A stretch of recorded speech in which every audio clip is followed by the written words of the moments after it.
I'm representing the Swiss quality, and I'm very, very proud to receive the amazing Margaret Buj. Margaret, hello. Hi there. Thank you for having me. My pleasure. Thank you very much for being here. Margaret, for those of our followers who do not necessarily know how brilliant and amazing you are, would you kindly present yourself? Sure. So my name is Margaret Buj. I have been working in the talent acquisition space for 19 years right now. During that time, I've recruited for technology companies of different sizes, both for large organizations such as Microsoft, Expedia, or VMware, mid-sized tech companies, and also tech startups. And actually, I'm working for my third B2B SaaS company right now called Mixmax. And during that time, I've recruited very internationally and across all different functions, so technical and non all the corporate functions as well. I think I've recruited in every single country in Europe, but I've done quite a lot of work as well in the US, in Latin America, where we hire engineers right now, and also even a little bit in Africa or in Asia. So, and apart from that, as an interview coach, I've worked with over 1,000 of people one to one to help them get hired, promoted, and paid more. So really happy to be here today, and yeah, just share some of my answer some of your questions. Well, thank you, Margaret. We're happy to have you here. That's great. Listening to what you're doing and what you have been doing, it's really impressive. And I would like, of course, to come with my first question, which is we have all learned at COVID-19 times how to work remotely. Tell me, please, how has the landscape of global talent acquisition evolved with the rise of remote work? Oh, I think remote work has radically shifted the global acquisition landscape. I think for good and in some ways for worse, offering both opportunities and challenges, both for employers and job seekers. So I remember prior to COVID, before the remote work was born, companies were really largely limited to sourcing talent from local or regional markets. I still remember, having to recruit in one specific city, or say recruiting in Germany and having to find someone in just one of the maybe two locations. So that often meant missing out on highly skilled candidates who were geographically distant, but could really contribute meaningfully to an organization. Whereas now businesses can tap into a global talent pool, which can significantly increase the diversity and just depth of expertise in their teams. So from the recruitment perspective, remote work has allowed us to source top tier talent from across the world, opening doors to a more inclusive workforce. However, that's also fostered greater competition amongst candidates, as job seekers are no longer confined by location, but must now compete on a global scale. So on one hand, that's beneficial to companies, but it does make the job market harder for candidates because they need to differentiate themselves more clearly. And also, the dynamics of interviews have changed significantly. I mean, I know virtual interviews have been the norm for many years for many organizations, but not for all of them. Like right now, they are the norm, so people had to adapt. Candidates have to be comfortable with video communication, and their ability to communicate their skills and experience virtually has become a critical part of the hiring process. And recruiters, on the other hand, they need to refine their ability to assess not just the technical skills, but also cultural fit and interpersonal traits through remote interactions. So obviously there are tools like virtual assessment and different collaborative online tests. So that's really what a lot of recruiters are using. And, of course, there are challenges as managing time zones, understanding cross-cultural differences, creating effective onboarding for remote workers. So from what I'm seeing, companies are investing in technologies and platforms that support remote collaboration. And the recruiters play a key role in ensuring that new hires can seamlessly integrate into remote teams. And I also think that finally companies are recognizing that remote work is not just a temporary fix, it's really a strategic advantage. And by offering more remote roles, they can attract talent that prioritizes work-life balance and flexibility, which is important in a candidate-driven market. So as a result, the recruitment strategies have evolved to emphasize employer branding and showcasing the company's remote work culture as well. It could be a big differentiator, and there are many people that talk to me only because the role is remote. They actually like the role, but the companies ask them to go back to the office 3 days a week, and they don't want to do that. So it's a big advantage if you as a company can offer remote work. Absolutely, absolutely. Thank you very much for that. Indeed, I admit that from my entourage, from people in my family and friends, I do realize that for some of them, actually, it has become more competitive, more difficult Yeah. And I do agree with you that probably part of the answer is that now you have companies in Canada and Australia hiring coders and programmers in South Asia. Please tell Yeah. our colleagues and tell our friends and those who are listening to us, what are the key skills that everybody who is looking for a job should develop today to stay competitive in the SaaS industry? Yeah, I don't think it's just SaaS, although I know we're focusing on SaaS. So I Mm, would say adaptability is one of the most important traits. So SaaS companies, obviously not just SaaS companies, but they evolve rapidly as they scale, often introducing exactly. new products and features and services on a regular basis. So job seekers must demonstrate that they can not only keep pace with these changes, but also thrive in an environment where agility and innovation are required. So this requires being open to learning new technologies, methodologies, and tools quickly. So continuous learning is important, whether it's through formal education, online courses, or certifications. I would also say, problem solving. Again, I think that goes for many different roles, but candidates who can showcase their ability to break down problems, develop innovative solutions, and implement those solutions effectively will definitely stand out. And whether you're in a technical role or a customer facing one, that ability to think critically and offer value driven solution is definitely something employers are looking for.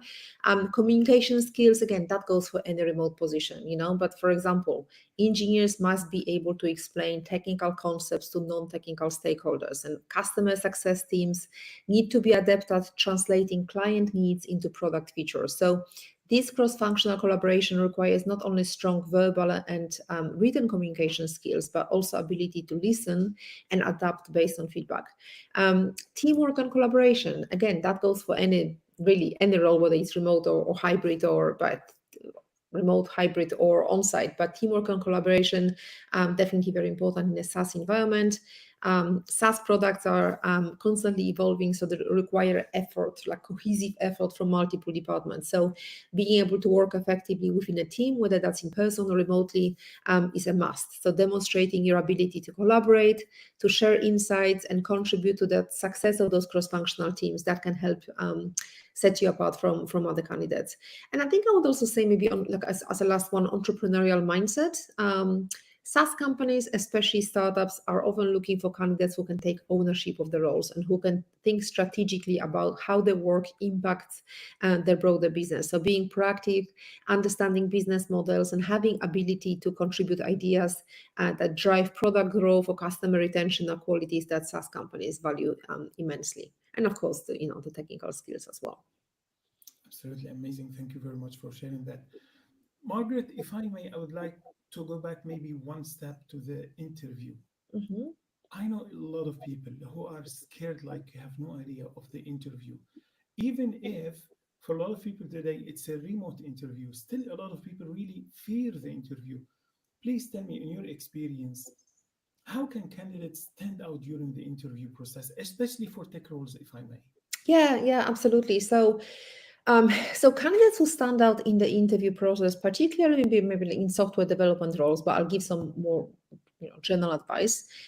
Typically do so by being well prepared and going beyond the basics in their approach. So how can you do that? So firstly, demonstrate that you've done the research. And an interview is not a test to see if you read the company website. Demonstrating research means going beyond simply knowing the job title and company mission. It involves understanding the company's product, services, industry position, even the specific challenges they are facing. So, for example, know the company's tech stack. If you're applying for a software development position, this information should be available through the job description, but also on a company website, GitHub repository, or even employee profiles on LinkedIn. So mentioning this in an interview, whether it's discussing your experience with the tech stack or asking insightful questions about it, shows that you are serious about the position. So, if you're an engineer, you can say something like, I noticed that your backend is built on Node.js and your databases are managed in MongoDB. I've worked extensively with these technologies in my past projects and would love to know how you manage scaling challenges with this architecture. So that's something that you can ask the hiring manager. Also, understand the company's products or services. So Candidates will take the time to really understand the product, even signing up for a free trial, for example, if it's a SaaS product. And if you're applying for a senior level position, especially a management position, I think it's a kind of a bad sign that you don't sign up for a free product just to see how the product works, because then you can provide some informed insights during the interview, and you can also align your responses to the company's needs. So, for example, you can say, I've used your software and I noticed that the feature for X, could benefit from optimization in Y area. I'd be excited to contribute to enhancing this aspect. Also, follow the company's industry news. So you want to be up to date on the company's recent announcements and product launches and even challenges, because that can help you tailor your responses. So if the company has just launched a new product or a feature, you can reference that during the interview to demonstrate your engagement and interest. So, for example, you could say, I've read about your recent acquisition of, X company and how that might expand your capabilities in AI. I'd love to contribute to that area given my background in machine learning. And also you want to ask smart, targeted questions. So after conducting thorough research, you should really prepare some thoughtful company-specific questions. So these questions, it's fine to ask what's the company culture like, but you also might want to ask, what would you expect me to achieve in the first 6 months? And you can also focus on the company's future direction. So, for example, I understand that your team is working on migrating parts of your infrastructure to the cloud. Can you share more about the challenges you face in that migration and how the team collaborates to overcome them? So just something to show that you've done the research. And the final thing I would say, prepare a lot of specific examples that demonstrate that you have the skills that employers are looking for. So I'm sure most people, we'll talk about it later, but I'm sure most people are aware of the STAR format: situation, task, action, result. So you always want to have enough examples of your achievements, problem solving, influencing, maybe negotiating, to show that you have the skills that they're looking for, that they are looking for. And you want to make sure also that you have tangible result at the end of all of these examples. So that's something that you definitely need to prepare prior to the interview, because it's highly unlikely you would remember these examples off the top of your head when asked in an interview. Margaret, that's absolutely amazing. I could definitely agree with you on everything you mentioned. I can tell you so many times it happens that people who apply to work at the Swiss Quality, during the interview, we see that they have no idea what we do, genuinely no idea. And it is really surprising. How come you're coming to an interview having no idea? Yeah. So, in fact, would you like me to maybe talk about some of these common mistakes that Yeah, candidates please, make? please, yes, yeah, Because, yeah, because that's kind of, absolutely, yeah. that's one of these One of the mistakes, bigger right? mistakes, That's yeah, yeah. definitely one of the.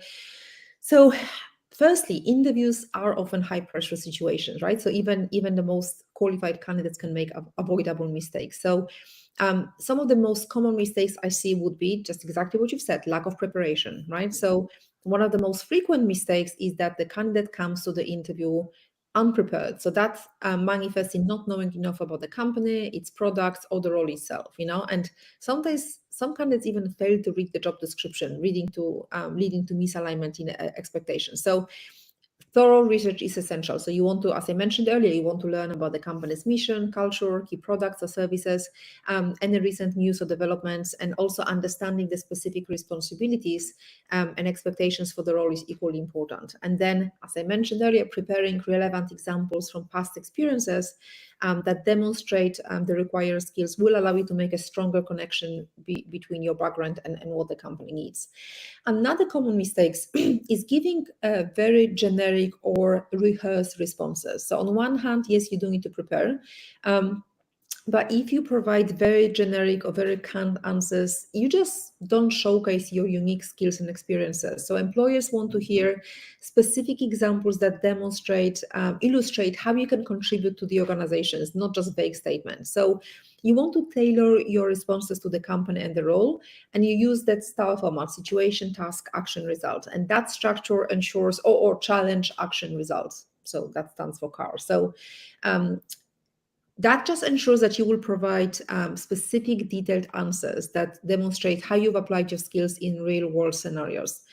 So, for example, instead of saying, like a basic example, I'm a team player, a more compelling response would be, In my previous role, I worked on a cross-functional team to launch a new software product. I led the project management side, coordinating between developers and marketing, and we successfully launched 2 weeks ahead of schedule, increasing customer engagement by That's 15%. amazing. Much more impressive, right? Absolutely. Also, failing to ask questions. Candidates sometimes view the interviews as one-sided and they forget to ask thoughtful questions themselves. But that's interview is also for you to find out if that's the company you actually want to work for. So, and also if you don't ask any questions, this can give the impression that you are not generally interested in a company, and you haven't thought deeply about the role. So prepare some questions, and yeah, like maybe ask about the company's long-term growth strategy, maybe ask about the challenges and how you could contribute to overcoming them. And also, talking too much or too little could be a mistake. So some candidates make the mistake of oversharing, just giving like really long-winded answers and giving off top of going off topic. But others make the opposite mistake and they just literally give you a one word or one sentence answer, and then you don't really get that clear understanding of your experience. So you want to find the right balance. That's why it's a good idea to prepare your star examples prior to the interview, because you want to answer each question directly and concisely, staying on point, but you also want to provide enough detail to fully explain your response. So I would maybe aim for 2, maybe even 3 minutes per answer, the star answer. Also, depending on your level of experience, if you're a senior director, your answers could be a bit longer because you'll be talking about more complex examples. If you have a few years of experience, a 2-minute answer is, absolutely fine in terms of examples. And you want to practice those answers before the interview. And maybe a final one, well, not the final one, but there's a lot of them, but not following up as well. So always a good idea to send a thank you note or a follow-up after the interview, because you can just reinforce your interest in the role. So I would recommend that you always send a follow-up thank you email within 24 hours of the interview. So thank the interviewer for the time and reiterate your interest in the role, and briefly you can also mention key points from the interview that highlight why you're a strong fit for the position. And maybe actually one last one, don't ever talk negatively about previous employer. I Oh mean, yeah. if you've left the previous role, like obviously you've left for a reason, and like I think it's good to mention something that didn't work. You don't need to pretend that the job was perfect if you've left, especially if you've left after quite a short period of time. But I would just keep the answer to be very factual. For example, you can say, well, there've been a lot of change. Like I've actually had a candidate who said, I said, well, why did you leave after 6 months? And he said, well, to be honest, like the job was not what has been discussed during the interview.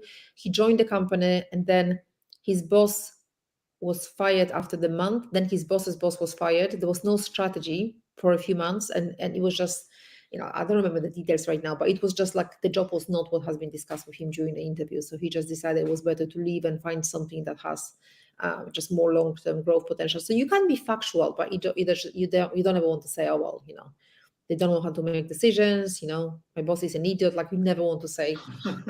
Never, but people sometimes do. I mean, they might not do it, but sometimes people are like, and you don't want to say that. You definitely don't want to say that. So, yes, and I think just on those mistakes, practice ahead of time, right? Whether you practice with a friend, with an interview coach like myself, that can help you get more comfortable with different types of questions.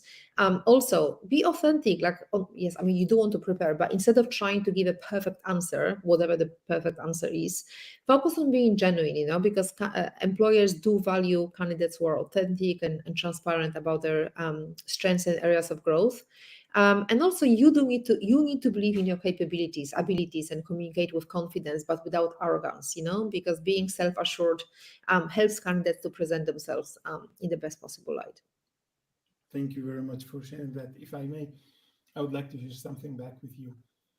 At this with quality, we always systematically, whenever we send an invitation to somebody to book their own interview, we give them some advice how to prepare for the interview. Like, for example, we say make sure that you are in a place where you have good connection, you have a good Yeah. Wi-Fi, that you're using a computer, not on your mobile phone, and that you're ready. And we do mention that we will ask you to come on camera so that we have a discussion. And very often it seems that people do not read this part. So they come to the interview and they don't put their camera on. And when I ask them to put their camera on, I promise you, I'm not exaggerating. often it happens that they say, "Oh, then give me a minute," and I'm like, "Give me a minute," and some of them tell me I'm not dressed properly. I'm like, "Excuse me, What? you're coming." You're coming into an interview about a job that you applied to and you're not dressed properly. And I promise you, at least I had two persons telling me literally, actually, I'm not dressed at all. It's very hot in here. So give me a minute to put something on. I'm like, what? Wow, that's crazy. That actually hasn't. But you know what? I mean, hopefully they're genuine candidates. But you also read about these like scams, right? These people from I don't know, no, I Yes, mention which country, but you know, there also will be like scammers. There yes, was this really great article. It was a whole article about these developers. I think they were from North Korea who kind yes, of yeah. I know it was really interesting. But I think that's also why they would not go on camera. yes, yes. And I think We so. have had this with Again, some you have to be candidates. prepared to go on camera for the interview. Yeah, So absolutely. We yeah, have had this with some candidates from South Asia, where yeah. actually they don't want to come on camera because actually it's somebody trying to pass the interview for somebody else. Exactly that. So it's not them, it's someone else, Yeah, and exactly that. And you yeah, know what? I think I've had a situation. I don't know. Like I've had a couple of situations. Mind you, it was a couple of years ago, but yeah, I didn't think the person was the person who applied. Like just the name and the accent, and anyway, and they couldn't really answer the questions properly in any case. But yeah, I mean, how can you hire someone without a video conversation? No way. and that's why at the Swiss Quality, for example, we implemented a policy that says in every single interview, we inform the person and we take a screenshot so that we know it is really that person that we interviewed who is coming to the work afterwards. And we Yeah, regularly ask them to open their camera so that we can see each other. We can build absolutely. Yeah, trust. absolutely. Absolutely, this is amazing. I Yeah. wanted to ask one question, if you allow me. Even in 2024, surprisingly, for a lot of people, money is taboo. Like we shouldn't talk about money and they feel difficult to discuss money. How would you advise people who are applying for a job to dare talk about money? Mhm. Yeah, so, well, firstly, ideally, you want to do some research first. You want to get an idea of what the salary would be for someone of your experience in your particular market. And you know, typically, as a recruiter, I always ask this question, right? What are your salary expectations? But I think, firstly, do your research first. So before entering any discussion about the salary, it's really important to have a just understanding of the going market rate for the role that you're applying for. So how can you get this information? You can look at Glassdoor or pay scale. Mind you, Glassdoor isn't always accurate. I've seen salaries that were just vastly like Correct. lower than what the actual salaries were. But anyway, it's still a good way, to so I would look at Glassdoor, I would look at pay scale. I would also look at some specific industry specific salary surveys to get a typical sense just of the typical salary range for the position, obviously adjusted for the location and company size. Some recruitment agencies will publish salary surveys for a specific area. So you might also want to put like, salary survey, data scientist, London as an example, and you might be able to find something. So Yeah. because that can give you some realistic range to reference when responding. On one hand, I think it's for some companies it's good to try not to mention the expectation and just say something like that you're open to discussing salary, but right now I'm just more focused on finding the right fit in terms of the role in the company. But at the same time, a lot of recruiters, including myself, who kind of try to push you to get, to get the range. So I would actually, I would just say mention the range. Don't ever mention a specific number because you're unlikely to get anything more than that. So I like, for example, you can say something like, based on my research and understanding of the role, similar positions in the market typically offer between 80,000 and 100,000, depending on the level of responsibility and specific requirements. So it's easier to mention the range. Ideally, sorry about that. Ideally, you don't want to give a number too early, Yes. So Yes. once you've had a chance to maybe discuss really understand the role and demonstrate the value, And if the recruiter asks early on, well, hopefully you can actually mention that you would like to find out more about the role first. But if that's not possible, just mention that range. And as I mentioned, provide a range rather than a single figure, because that also gives you room to negotiate later while showing that you've done the research. And important tip, like while giving a range, make sure that the lower end is still a number that you're going to be comfortable with. Yes. So for example, based on my experience and the role's requirements, I would expect the salary to fall between 90,000 and 110,000.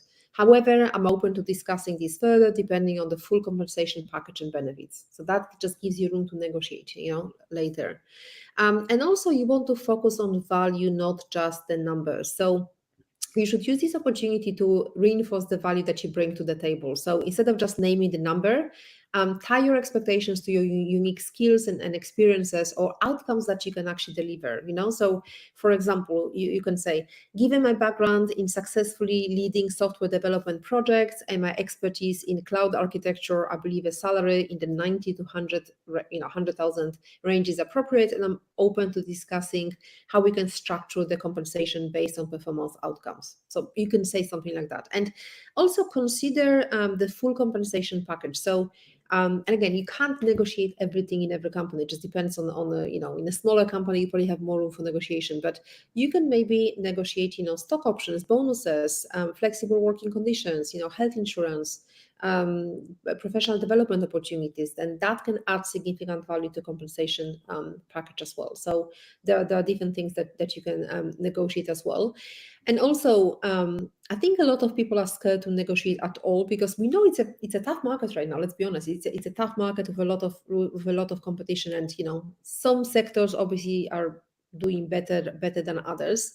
But what I would like to say is that you will not always be able to negotiate. Like, if, for example, if I'm telling you that my maximum salary is say 100,000, and you know that from the first conversation, then you try to negotiate, I'm going to be quite upset because I've told you it's actually non-negotiable. But that's not always the case. Typically there will be some room for negotiation, and companies still value top talent. So even in competitive markets, like employers are willing to pay for high quality candidates who bring significant value to the organization. So if you've demonstrated strong technical skills and problem solving abilities, and you're a good cultural fit or cultural add, you have more leverage that you might think. So top performers are always in demand, and companies understand that they need to offer competitive packages to secure them. So you want to be realistic. I mean, you don't want to price yourself out of the market by asking for something completely out of the range, but at the same time, you don't want to undersell yourself, because if you accept an offer that's below your market value, you're probably going to feel undervalued and dissatisfied down the road, So be realistic about the economic conditions, but stay firm in your worth. So for example, you could say, I understand the current market dynamics, but given my experience and responsibilities of this role, I believe that a salary in the 85 to 95,000 is fair. And as I said, you can try to negotiate other things like maybe sign-on bonus, extra vacation days, maybe remote working or flexible working conditions.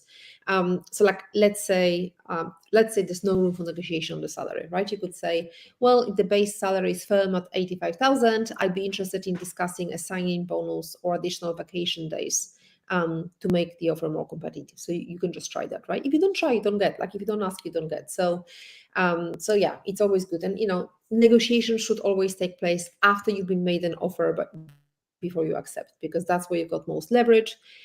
So you want to express the enthusiasm for the position. You want to make it clear that you're eager to contribute, and you want to approach the negotiation from a collaborative stance. So like, for example, you could say, I'm really excited about the opportunity to work with your team. Based on my research and what I've learned about the role, I was hoping we could discuss the base salary slightly to better align with market rates.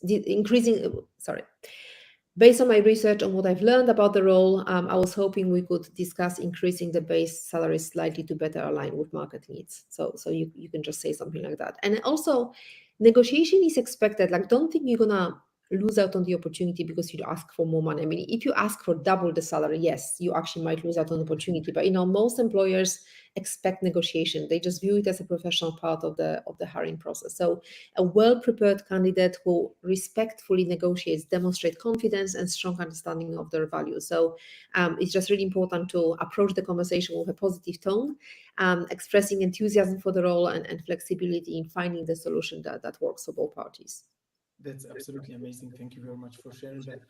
I would like, if you allow me, to move slightly from the person applying for a job, so the one who is going for the interview and who is negotiating his salary, to the person who's already working in the company, but maybe is looking for a promotion, especially in highly competitive fields, and we have a Yeah. lot of those today.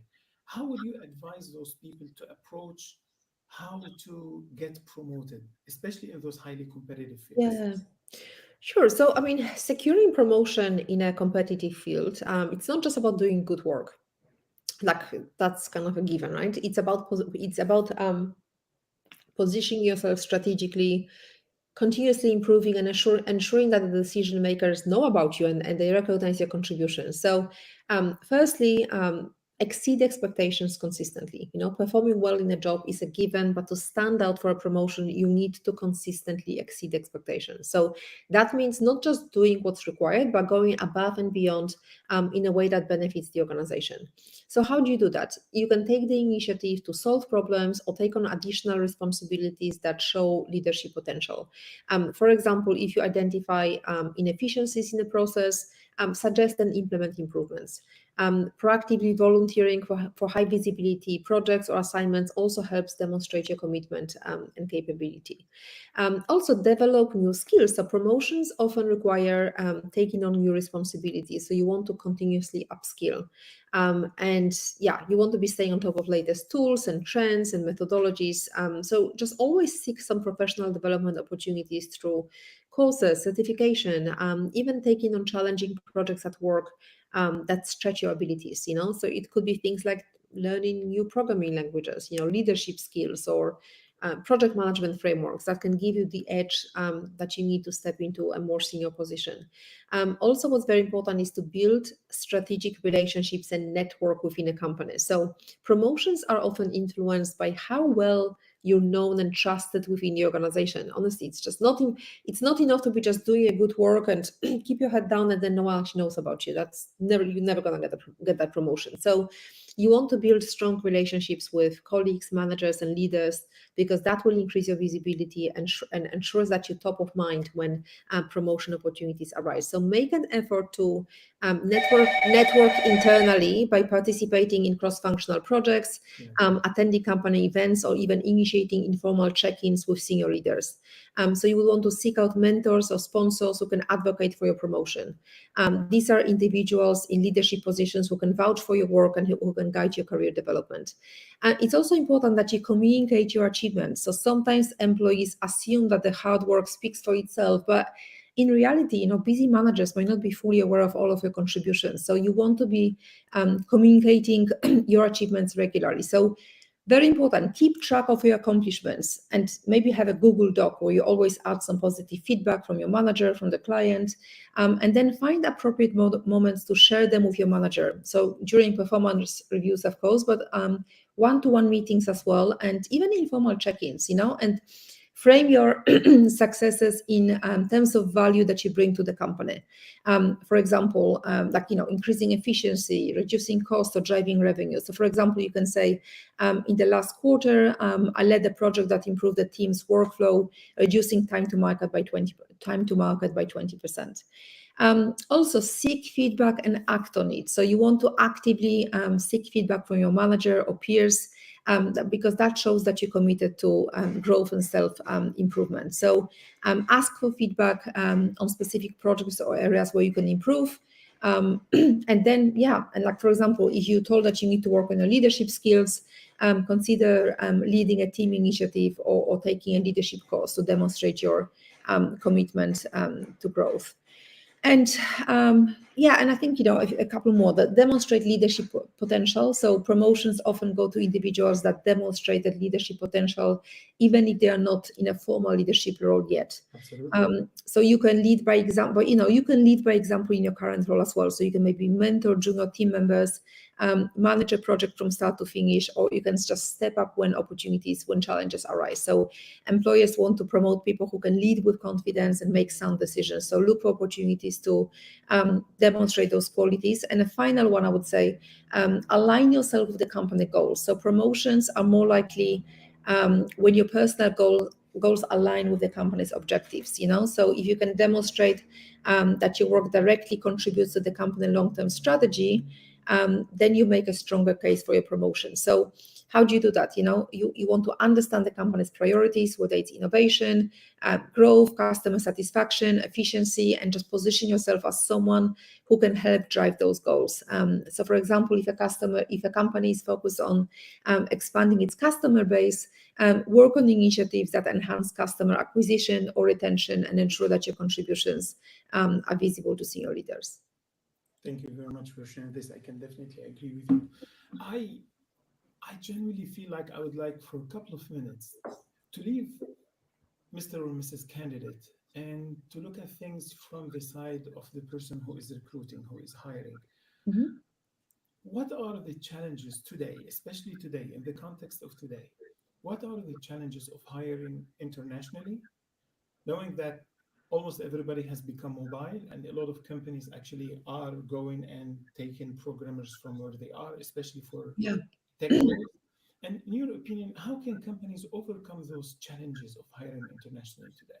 Yeah, so I think it depends on the company size, because if you are a huge company that has legal entities in many locations around the world, you can very easily hire them. You already have HR people in those locations. But if you are not a huge company with huge HR departments, you can, I think the challenges are navigating different labor laws. So like every company has its own set of labor laws, tax regulations, employment standards, making it very difficult, well, complex to ensure compliance when hiring across borders. So for example, laws regarding employee benefits, holidays, termination procedures, and contract types can really vary significantly from country to country.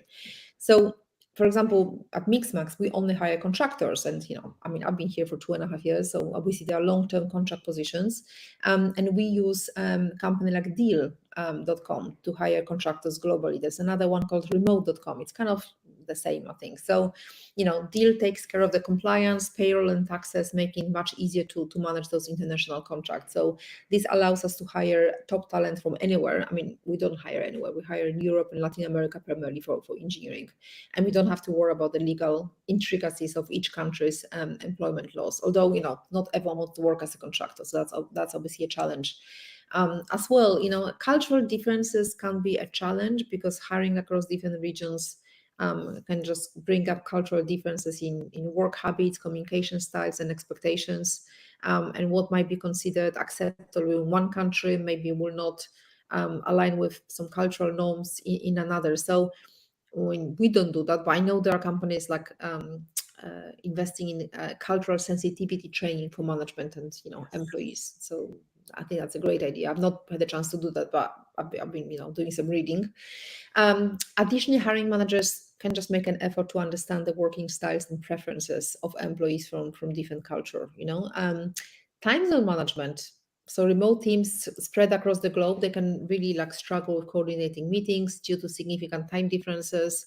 We don't hire in, say, Asia because it just makes no sense for our teams are based in Europe and Latin America. So there is a half a day overlap, 4 hour overlap with teams in Brazil and Argentina, which is fine because they can still work together for a few hours. But it wouldn't make sense to hire someone who's 8 hours. How would that work? It wouldn't. So I think it's important as a company to establish clear expectations for communication and collaboration across time zones. So that could mean setting overlapping hours for meetings, like what we do, using asynchronous communication tools like Slack to keep everyone in the loop. And onboarding remote people can be challenging, especially when it comes to integrating them into company culture and making sure that they have access to the right resources. So I think implementing that strong remote onboarding process that includes virtual training and team introductions and ongoing support is very important. So tools like Slack and Zoom and any kind of project management platforms can help employees feel connected and feel as part of the team. But despite these challenges, I think the ability to hire globally gives companies access to wide range of talent, bringing in fresh skills and perspective. And so using platforms like Deal could be great because you can navigate those complexities of international hiring. So I have to say, it makes my job so much easier, that I don't have to hire a single developer just in one country, but I can look at 30 30 countries. So maybe not 30, but yeah, not that Um, many, but Thank you very much for it's sharing that. At the Swiss Quality, among others, we have a few techniques that we use in interviews just to keep a minimum of professionalism whenever we are interviewing, such as, for example, we try as much as possible to have at least two people interviewing, not one. yeah, And second, we systematically actually record, like we keep a video record of the interview in case there is a claim or something. yeah, that's great. And we have those techniques, and among others, we try to have something that allows us to have a very objective and fair comparison of the candidates. Like, Yeah, for example, put everybody, for example, in a sheet and then hide the names so that people cannot see the names and ask them to continue the evaluation yeah. so that it is blindfolded.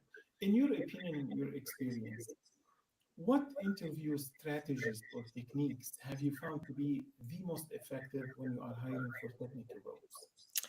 Well, again, I think it just depends on the role as well, because hiring for technical roles requires like a nuanced approach, because not just about identifying candidates with the right hard skills, but it's also assessing their problem-solving abilities, their teamwork and cultural fit. So, for technical positions, we use practical coding and technical challenges. We have a technical, we actually have like a custom. Um, Coding challenge that's been developed in-house at Mixmax, but I know that there are different tools like Codility or HackerLang, so you can use a platform to maybe test the candidates' technical skills. And then for the system design, as an example, you want system design interviews for developers. You want to present them with a problem that requires building or improving a system, and see how they approach scalability, reliability, and security. Then problem solving. So again, for developers, like you can do pair programming sessions or live coding with an interviewer, because that can give you insight into how the candidate communicates, handles feedback, and also collaborates under pressure. And it's not just the candidate's coding abilities, it's also, can they explain their thought process? Do they listen to feedback? Are they able to adjust their approach? And that's something that we assess people on. Typically, most companies will do some kind of behavioral or situational interviews, because that's that's the interviews when the candidates are asked to describe how they've dealt with a specific situation in the past. So you can ask questions like, tell me about a time when you faced a major technical challenge and how did you resolve it, or describe a situation where you had to collaborate with a team to complete a project under a tight deadline. Um, you also want to assess the cultural fit and remote collaboration skills, because that's again so important if you work in a remote environment. So I think it's a good idea to ask some open-ended questions that reveal how a candidate handles remote work dynamics. So, for example, how do you stay organized and communicate effectively when working with remote teams? Or what tools do you use to collaborate on distributed projects? Um, and I think you also want to focus on problem solving and learning ability. So yes, okay, yes, you do need the technical skills for a position, but a candidate's problem solving ability and willingness to learn, that's often a better long-term indicator of success.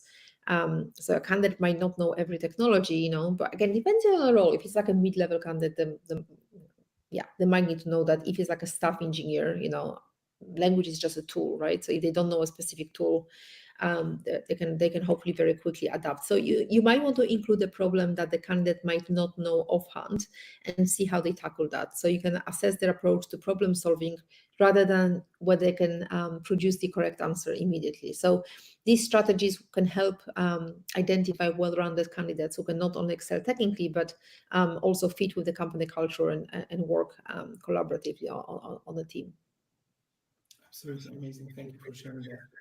You know, one of the positive consequences of or outcomes of big society challenges, like for example COVID-19 and similar, is that it shakes society in a way that sometimes brings the best out of it, such as, for example, that you learn new ways of doing things or new ways of living.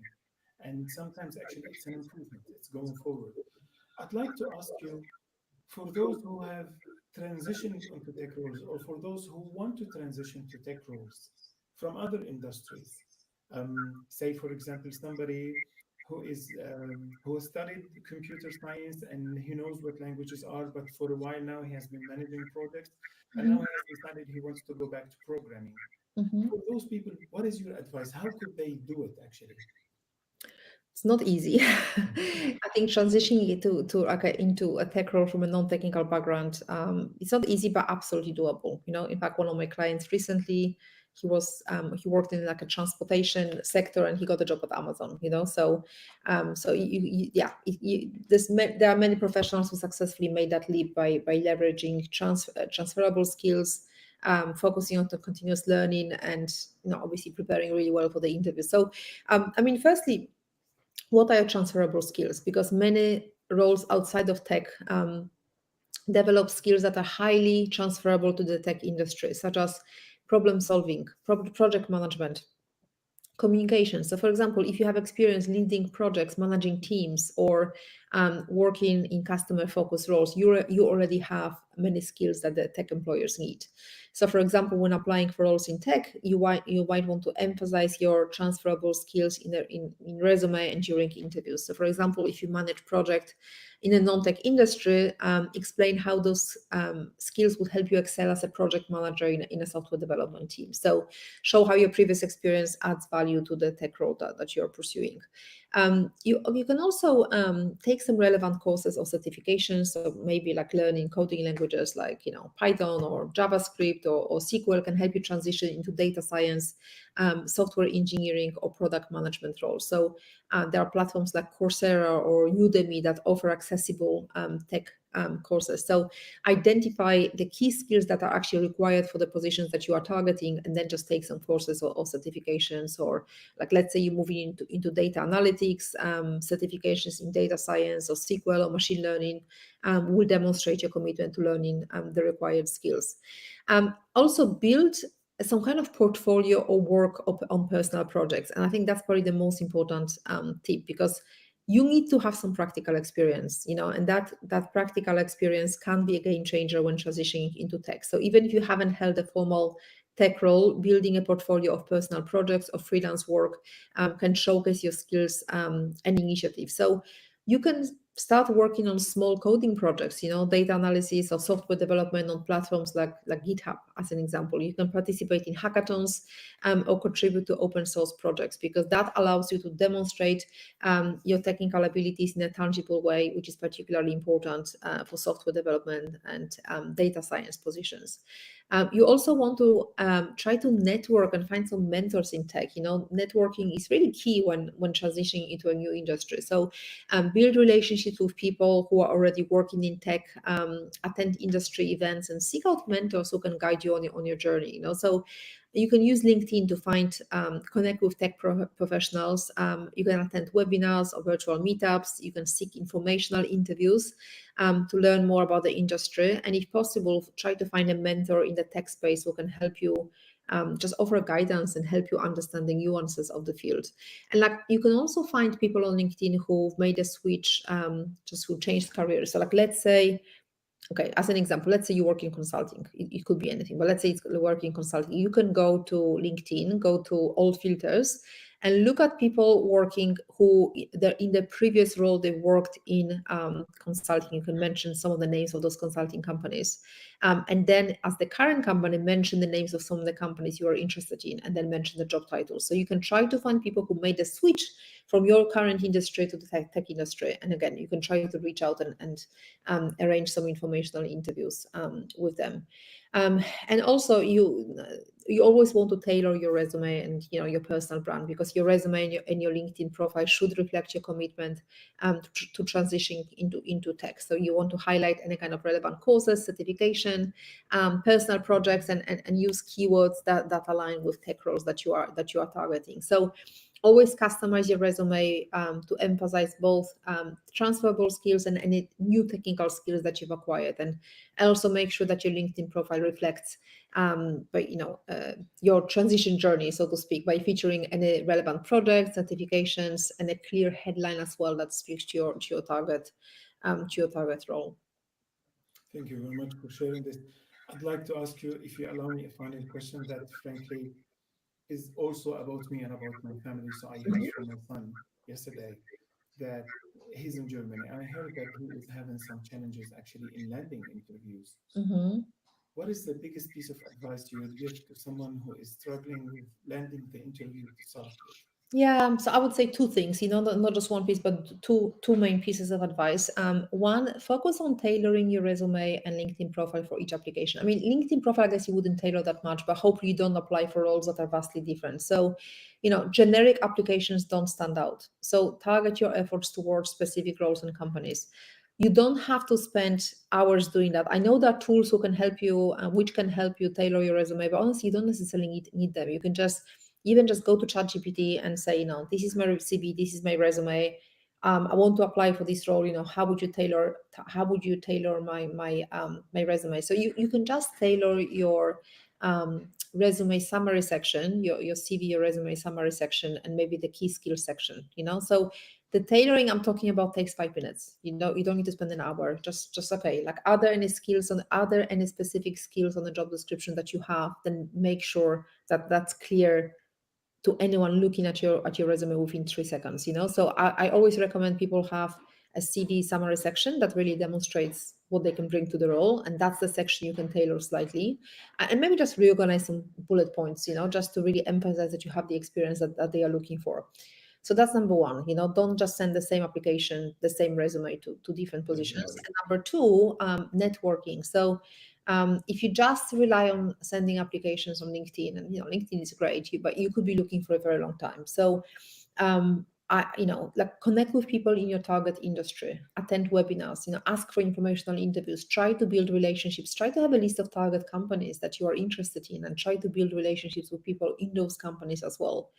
And finally, you want to refine your personal brand. So make sure that your online presence is aligned with the roles you are seeking. And yeah, obviously don't hesitate to reach out to recruiters directly. Amazing. Thank you very much.